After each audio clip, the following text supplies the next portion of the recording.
Hello friends, आज मैं आपको मेंसुरेशन और वॉल्यूम के बारे में थोड़ी जानकारी दूंगी, जिसमें मैं आपको सिलेंडर के बारे में बताऊंगी, जिसका हम कर्व सरफेस एरिया और टोटल सरफेस एरिया और वॉल्यूम सिलेंडर की क्या होती है हम जानेंगे। सबसे पहले आपने फॉर्मूले में देखा होगा कि जो curve surface area of cylinder है वो क्या होता है। Curve surface area of cylinder जो होता है वो हमारा होता है 2πr/h। बच्चे जो है वो इसका रट्टा मार लेते हैं, बट मैं आज आपको सिखाऊंगी कि इसको निकालना कैसे है। अगर बाय चांस अगर आप एग्जाम में भूल जाते हो कि curved surface area of cylinder क्या होता है, तो आपने किस तरह से निकालना है, किस तरह से आपको बेसिक चीजें आपको पता होनी चाहिए, वो मैं आपको बताऊंगी। इसी तरह जो टोटल सरफेस एरिया होता है सिलेंडर का वो क्या होता है, वो होता है 2πr/h प्लस 2πr²। इसमें से क्या होता है कि 2πr कॉमन हो जाता है, h प्लस r जो है ये आपका क्या बन जाता है, टोटल सरफेस एरिया। इसी तरह जो वॉल्यूम होती है वो क्या होती है, वॉल्यूम जो होती है सिलेंडर की वो होती है that is base area into height. ठीक है, तो बेस एरिया इनटू हाइट, तो बेस क्या है, बेस आपको पता है that is πr², okay, into height that is πr²h। ठीक है, अब इस तरह से आपको पता चल गया। अब मैं आपको बताऊंगी कि curve surface area of cylinder किस तरह से निकाला जाता है। सबसे पहले हम देखेंगे, ये ये एक सिलेंडर है, आप देख रहे हो। सिलेंडर क्या होता है, सिलेंडर एक तरह का 3 डायमेंशनल शेप है कंसिस्टिंग 2 पैरेलल साइड। ये दोनों क्या है, पैरेलल साइड है। ठीक है, ये साइड और ये साइड आपस में जब दो लाइनें बराबर होती हैं, आपको पता है इस तरह से, जैसे ये दोनों फिंगर्स जो हैं एक साथ हैं, तो ये दोनों क्या है, पैरेलल है। इनके बीच का डिस्टेंस क्या है, बराबर है। ये चीज, ये डिस्टेंस है इनके बीच में, यानी कि लेंथ जो है ये डिस्टेंस है। ये साइड और ये साइड आपस में क्या है, ये दोनों साइड आपस में क्या है, पैरेलल हैं। ठीक है, तो यहां पर यही लिखा है कि a cylinder is a 3 dimensional shape consisting of 2 parallel circular basis. Circular basis मैंने आपको बता दिया, and joined by the curved surface. Curved surface कौन सा है, जो ये कर्व्ड हो रहा है। ठीक है, ये वाला पोर्शन जो है ये कर्व्ड सरफेस एरिया है। कौन सा, ये वाला जिसमें मैं अभी लाइनें ड्रॉ कर रही हूँ, ये पूरा कर्व्ड सरफेस एरिया है। ठीक है, and this upper part is the circular part. ठीक है, ये अपर सर्कुलर पार्ट है, और ये वाला जो है वो हमारा लोअर सर्कुलर पार्ट है। ओके, देन आपको मैं बताऊंगी किस तरह से हमने कर्व सरफेस एरिया निकालना है। जैसे इस तरह से आप देख सकते हो, ये मेरे पास एक रेक्टेंगुलर शीट है। जब हम इसको इस तरह से फोल्ड करते हैं, इस तरह से फोल्ड करते हैं, तो आप देख सकते हो कि एक सिलेंडर की फॉर्म में ये बन गया है। किसकी फॉर्म में बन गया, कर्व्ड सरफेस एरिया के फॉर्म में बन गया सिलेंडर की। अगर हम इस एरिया को भी कवर कर दें, यानी कि ऊपर से भी कवर कर दें, इसको नीचे से भी कवर कर दें, तो ये तो फुल सिलेंडर बन जाएगा। जैसे फॉर एग्जांपल ये है मेरे पास। ठीक है, ये मेरे पास एक पाउडर है, जैसे फॉर एग्जांपल के लिए आप देख सकते हो ये सिलेंडर के फॉर्म में है। ये कर्व्ड सरफेस एरिया हो गया इसका, ये इसका लोअर हो गया, ये इसका अपर हो गया। ठीक है, ये हो गया सिलेंडर। इस फॉर्म में ये कंप्लीट सिलेंडर होता है।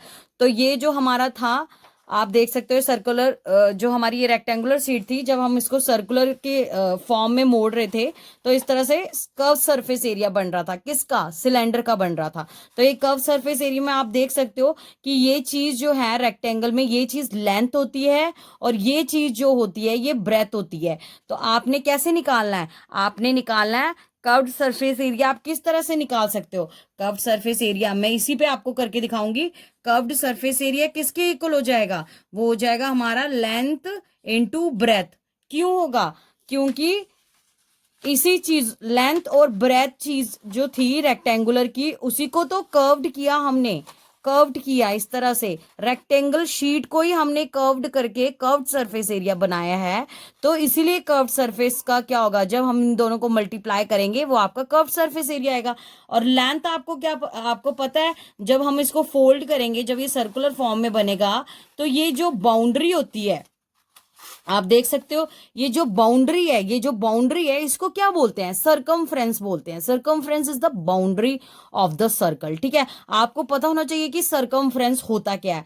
आपको मैं नेक्स्ट वीडियो में बताऊंगी कि सर्कमफ्रेंस क्या होता है। आप फिलहाल ये फॉर्मूला याद रखें कि सर्कमफ्रेंस जो होता है, सर्कमफ्रेंस जो होता है सर्कल का, सर्कमफ्रेंस जो होता है सर्कल का, वो होता है हमारा 2 पाई r। ठीक है, इस तरह से जो लेंथ है वो हमारी किसके इक्वल हो जाएगी, 2 पाई r, क्योंकि ये चीज क्या हो रही है, फोल्ड होकर, ये चीज आप देख सकते हो, ये चीज क्या हो रही है, फोल्ड होकर, देख सकते हो आप, ये लेंथ जो है, ये चीज लेंथ थी ना, लेंथ क्या बन रही है, सर्कमफ्रेंस बन रहा है। तो सर्कमफ्रेंस के बदले हमने 2 पाई r, और जो ब्रेथ है वो हमारी क्या बन रही है, जब हम इसको सर्कुलर फॉर्म में मोड़ रहे हैं, लेंथ बन रही है, क्या बन रही है, हाइट बन रही है हमारी। तो हमने इसके बदले क्या लिखना है, इनटू हाइट। तो हमारा क्या आ जाएगा, 2 पाई r h। तो जो हमारा कर्व्ड सरफेस एरिया है सिलेंडर का, वो क्या हो जाएगा हमारा 2 पाई r h। तो इस तरह से आप डिराइव कर सकते हैं फॉर्मूले को।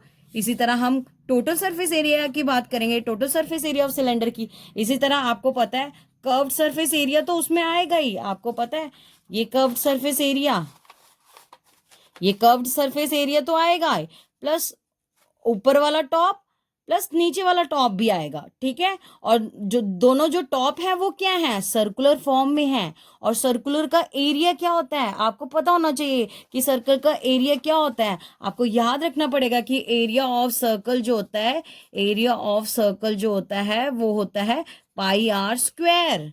πr², ये आपको याद रखना है। तो आपने क्या करना है, +2 एरिया ऑफ सर्कल कर देंगे। क्यों करेंगे 2 सर्कल ऑफ एरिया, क्योंकि यहां पर भी एक एरिया है और नीचे वाली साइड भी एक एरिया है। जिस तरह से मैं आपको यहां बता सकती हूँ, ये भी एक एरिया है और एक ये भी एरिया है। इसी तरह से आपने 2 बार प्लस करना है एरिया ऑफ सर्कल को। इसी तरह कर्व सरफेस एरिया आपने निकाला था, वो 2 पाई r h था, और ये 2 टाइम्स एरिया ऑफ सर्कल क्या था, वो था हमारा πr²। अब इसमें से आप कॉमन ले सकते हो, 2 और पाई कॉमन है, आप देख सकते हो, और r भी कॉमन है, r कॉमन आ गया, h+r। तो आपका total surface area of cylinder जो है वो किसके इक्वल हो गया, 2 पाई r h+r। और आपको मैंने वॉल्यूम तो पहले ही बता दी थी। वॉल्यूम किस तरह से निकालेंगे हम, बेस एरिया, जो सिलेंडर का बेस एरिया है, इस चीज को लेंगे base area into height. Base area, base का एरिया मतलब सर्कल का एरिया, और सर्कल का एरिया मैंने आपको बोला है वो πr² के इक्वल होता है। तो हमने πr² यहाँ पर पुट किया, इनटू हाइट h पुट की, तो πr²h। इस तरह से वॉल्यूम जो है वो हो गई πr²h। इस तरह से आपको क्लियर हुआ कि कर्व्ड सरफेस एरिया 2 पाई r h के इक्वल होता है, टोटल सरफेस हमारा 2 पाई r h+r के इक्वल होता है, where h is a height and r is the radius. And pi की वैल्यू आपको पता है, समटाइम पाइप की वैल्यू जो होती है 3.14 होती है, कभी कभार हम इसको 22/7 लेते हैं। इसी तरह अब आपको वैल्यू दे दी जाएगी क्वेश्चन में, आपने इसी फॉर्मूले को अप्लाई करना है। अगर आपको नहीं याद है, इस तरह से आप निकाल सकते हो, अपने माइंड में इस कॉन्सेप्ट को रख सकते हो। अगर आपको मेरी वीडियो ये अच्छी लगी तो मेरे चैनल को लाइक शेयर एंड सब्सक्राइब करना ना भूले, और ऐसी वीडियो के लिए बेल आइकन को प्रेस करना ना भूले। Thank you for watching my video.